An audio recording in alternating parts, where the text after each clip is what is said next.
Алматы облысы білім басқармасының Қарасай ауданындағы Әл-Фараби атындағы мамандандырылған лицейінің 11 сыныбында оқимын. Бірнеше жыл бойы химия және биология пәндерінен олимпиадаға қатысып жүрмін.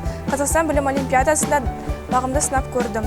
Жалпы тапсырмалар қиын болса да, олимпиада қызық болды. Болашақ мамандығымды химия, биология пәндерімен байланыстырып отырғандықтан өзім үшін көп тәжірибе алып, білімімді толықтырдым. Алматы облысының жастары білім шыңынан көріне берейік. Ұйымдастырушыларға үлкен рахмет, мол табыстарға жете беріңіздер.